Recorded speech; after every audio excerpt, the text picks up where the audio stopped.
Meus irmãos, paz e bem, eu quero agradecer à irmã Norberta pela deferência de me convidar na manhã de hoje, quando ela estava escalada, para trazer a reflexão para a nossa sala da Terceira Ordem. Muito obrigado. Os textos indicados pelo nosso lecionário e apontados pelo reverendo Josafá na tirinha são textos desafiadores, o texto de Apocalipse, o texto dos Salmos, mas o mais desafiador deles me parece ser o texto de 1 Samuel, capítulo 16, para o qual eu gostaria de chamar a atenção dos irmãos. Primeiro livro de Samuel, capítulo 16, começando pelo versículo 14 até o versículo 23. É assim que diz o texto bíblico: depois que o Espírito do Senhor se retirou de Saul, um espírito mau, vindo da parte do Senhor, o atormentava. Então os servos de Saul lhe disseram: eis que agora um espírito mau enviado por Deus está atormentando o Senhor, ó rei. Por isso, mande que estes seus servos que estão em sua presença busquem um homem que saiba tocar harpa. Assim, quando o espírito mau enviado por Deus vier sobre o Senhor, o homem dedilhará a harpa e o Senhor se sentirá melhor. E Saul disse aos seus servos: então procurem um homem que saiba tocar bem a harpa e tragam-no para cá. Um dos moços disse: conheço um filho de Jessé, o belemita, que sabe tocar harpa. Ele é forte, valente, homem de guerra, fala com sensatez e tem boa aparência, e o Senhor Deus está com ele. Saul enviou mensageiros a Jessé dizendo: mande-me o teu filho Davi, aquele que está com as ovelhas. Então Jessé pegou um jumento e o carregou de pão, um odre de vinho, um cabrito, e o enviou a Saul por meio de Davi, seu filho. Assim Davi foi a Saul e esteve diante de Saul. Saul gostou muito dele e fez dele o seu escudeiro. Saul mandou dizer a Jessé: deixe que Davi fique aqui, pois alcançou favor diante de mim. E sempre que o espírito mau, enviado por Deus, vinha sobre Saul, Davi pegava a harpa e dedilhava. Então Saul sentia alívio e se achava melhor, e o espírito mau se retirava dele. Que as palavras dos meus lábios e o meditar do meu coração sejam agradáveis na tua presença, Senhor, rocha minha e redentor meu. Amém. Uma das práticas mais antigas em diversas culturas é a prática de moer o trigo. Então se coloca os grãos de trigo na moinha, no moinho, e a pedra de mó passa por sobre os grãos e assim esmaga os grãos, de tal maneira que se separa nesse instante a palha de trigo do pó de trigo. A palha é importantíssima para a preservação do trigo, mas no momento em que se deseja fazer o pão, é preciso separar o pó, que fará a massa de trigo, da palha, que agora é um obstáculo. Assim também, no processo da unção, existem os elementos essenciais e os elementos periféricos. Saul havia sido ungido rei de Israel. Samuel foi um instrumento de Deus para a realização desta unção. Nos dias de Samuel, nos dias de Saul, a unção tinha três dimensões. Uma dimensão física, e a dimensão física era o derramar do óleo. Uma dimensão simbólica, e a dimensão simbólica eram as palavras proferidas por aquele que ungia, e uma dimensão espiritual, que era o Espírito Santo vindo sobre o ungido. Eu acho interessante, reverendo Josafá, que tanto naquela época, quanto na nossa época, quanto nos dias em que nos encontramos, primeiro a gente identifica o ungido, depois o unge. Primeiro Samuel soube que Saul era o escolhido. Primeiro Samuel soube que Davi era o escolhido. E depois que ele soube quem era o escolhido de Deus, quem era o ungido de Deus, então derrama óleo sobre a cabeça dele e faz o processo cerimonial. Também é tarefa dos nossos bispos nos nossos dias identificar aqueles que receberam um chamado de Deus, que foram separados por Deus para o ministério, e depois de fazê-lo, só então proceder à cerimônia de ordenação. Mas, tal qual aquela época nos dias de hoje, as duas primeiras dimensões, a dimensão física, que hoje se caracteriza pela imposição das mãos, e a simbólica, que se caracteriza pelas palavras da ordenação ou da unção que são proferidas, estas são irrevogáveis. Mas, para a nossa grande preocupação, a unção em si, que por estes elementos é simbolizada, ela é passível de revogação.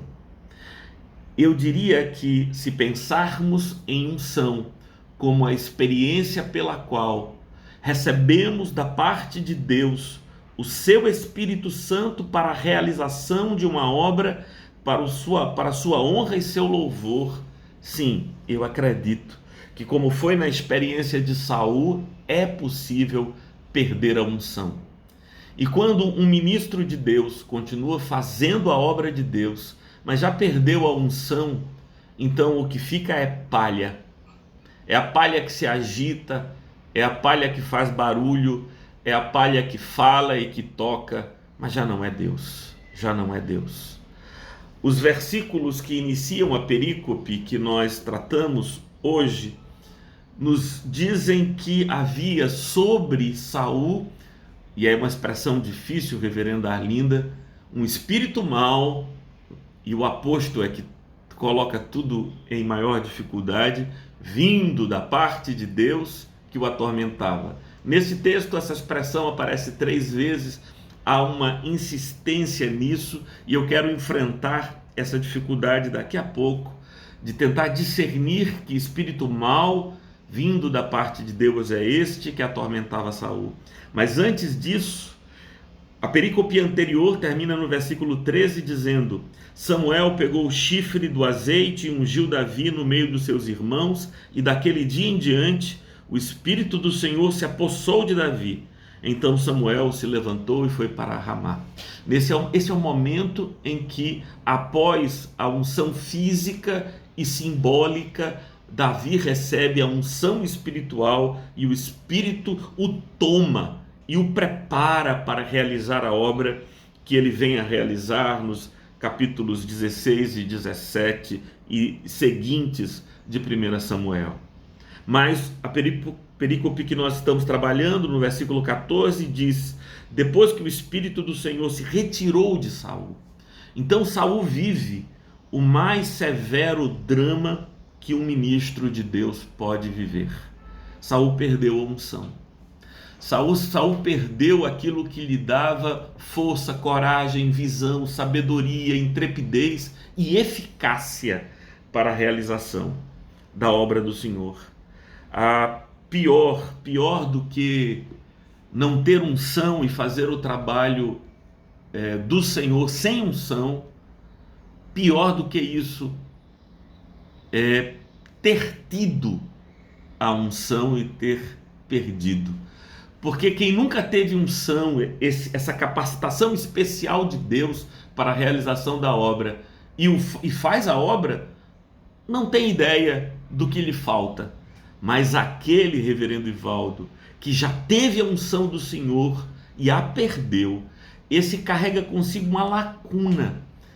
E eu acredito que é essa lacuna dolorosa que paira sobre a vida de Saul.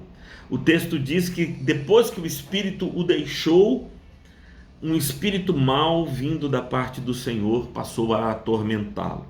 Eu tenho a ousadia de dizer que esse espírito mau não é um espírito demoníaco, é um espírito que faz o mal, que maltrata. E eu vou dar nome, com toda a ousadia, reverendo Esdras, eu vou dar nome a esse espírito. Eu vou chamar de consciência de culpa. A consciência de culpa atormenta. A consciência de que ele havia pecado, não uma nem duas vezes, mas várias. Ele pecou em relação à ordem que recebera em relação aos amalequitas, eu refiro-me a Saul. Saul pecou quando sacrificou, fez holocausto, substituindo Samuel, que era sua prerrogativa, uma vez que Saul era rei, não era sacerdote. Então, ele pecou várias vezes. Pecou quando, por exemplo, depois da grande vitória que recebera, ao invés de primeiro dar glória a Deus, erige para si um monumento em homenagem às suas grandezas. 1 Samuel capítulo 15, isso está no versículo 12, quando Saul erige para si. Então, há essas atitudes, esses comportamentos de Saul, e isso me leva a trazer para vocês e para mim, sobretudo, a compreensão de que a obra de Deus deve ser realizada nos propósitos de Deus e pelos meios eleitos por Deus. Eu não tenho o condão de escolher como vou fazer a obra do Senhor. Eu tenho que fazer a obra do Senhor realizando aquilo que é ordem do Senhor, mas realizar a obra do Senhor através dos meios e modos eleitos e definidos pelo Senhor. E quais seriam esses meios e modos, Mateus? A nossa ordem franciscana conhece quais são os modos e meios para realizar a obra do Senhor. É com pureza, é com obediência e com humildade. Estes são os modos pelos quais o Senhor quer que realizemos a sua obra. Com pureza no coração, com castidade de alma, com humildade, com simplicidade e com resoluta obediência. Essa é a pergunta, Marlene, que Samuel faz a Saul: é melhor obedecer ou sacrificar? Saul preserva a vida de Agag, rei dos amalequitas, quando Deus havia mandado matar. Saul preserva o melhor da terra dos amalequitas, Saul preserva o gado, e quando volta, tenta persuadir Samuel de que havia feito o que era mais agradável para Deus, e Samuel lhe pergunta: o que é que agrada mais a Deus? Sacrificar ou obedecer? Pois o Senhor não está interessado em gorduras, em carnes, em cerimônias. O Senhor está interessado em que obedeçamos a sua vontade, que sigamos à risca aquilo que Ele determinou para nós. E aí podemos aprender na experiência de Saul, e com grande temor e tremor devemos encarar esses fatos, de que há três coisas que podem nos fazer perder a unção. A primeira delas é a obstinação em pecar. É a consciência do pecado que, ao invés de promover em nós perdão, arrependimento e procura do perdão, encontra um coração insensível e obstinado, que se auto-justifica, que se explica, mas que não abandona o pecado. Então, a primeira causa, a primeira razão pela qual estamos sujeitos a perder a unção no meio da seara, no meio do trabalho do Senhor, é a obstinação em pecar. A obstinação em pecar que, em segundo lugar, nos afasta do arrependimento, nos tira o caminho que agrada ao coração de Deus, que é o coração arrependido, e que nos entrega a uma obra que é feita por mera vaidade, E chegando ao final da minha reflexão, para ouvir o compartilhar de todos os irmãos, eu tenho uma pergunta Uma pergunta para a qual adianto logo, não sei a resposta. A pergunta que é a seguinte: uma vez perdida a unção, é possível recuperá-la? Ora, a unção nos foi dada por graça divina. A unção nos foi nos foi dada porque o Senhor viu em nós, em sua imensa misericórdia e graça, uma razão que todos nós ignoramos para nos escolher para fazer a sua obra de modo particular. Eu obviamente faço uma diferença, Marília, entre a ação do Espírito regenerador, a ação regeneradora do Espírito, pela qual nós fomos salvos, e eu não creio que essa ação seja revogável. O Espírito, uma vez que nos regenerou para Cristo, permanece em nós por toda a vida como selo do Espírito, marcado como Paulo nos ensina. Mas uma coisa é a presença regeneradora do Espírito, outra coisa é a unção do Espírito. E a pergunta que eu retomo então é esta: uma vez perdida a unção, é possível recuperá-la? Mesmo não sabendo a resposta, eu tenho uma fé. E a minha fé diz que sim, que é possível recuperar a unção perdida. Não é o testemunho que dá a vida de Samuel, de Saul, mas é o testemunho que dá a vida de Sansão, que por causa de sua obstinação em pecar, perdeu a unção do Senhor. Não eram os cabelos de Sansão que lhe davam força, mas a unção do Senhor sobre a vida dele. Ele, depois, em oração e arrependimento, no último momento de sua vida, recebeu de novo a força que perdera. E eu diria, recebeu de novo a unção do Senhor para realizar a sua obra. Que fique para nós 3 desafios. Aqueles que sentem ter a unção do Senhor em suas vidas e ministérios, que zelem para que não percam. Aqueles que se sentem fazendo como palha a obra do Senhor, que busquem a unção de Deus para fazer esta obra. Aqueles que já tiveram esta unção e sentem que perderam, que busquem o arrependimento e que clamem com a força de sua alma para que o Senhor restabeleça esta unção. A expressão com a qual eu termino a minha parte desta meditação, crendo que a melhor parte dela ainda virá com o compartilhar dos irmãos, é esta palavra que foi dita por esse jovem Davi, cheio do Espírito Santo. Ele diz assim, no momento de quebrantamento, de grande arrependimento, ele diz no Salmo de número 51, diz assim: cria em mim, ó Deus, um coração puro e renova dentro em mim um espírito inabalável. Não me lances fora da tua presença, nem retires de mim o teu Santo Espírito. Restitui-me a alegria da tua salvação e sustenta-me com o espírito voluntário. Amém. Amém.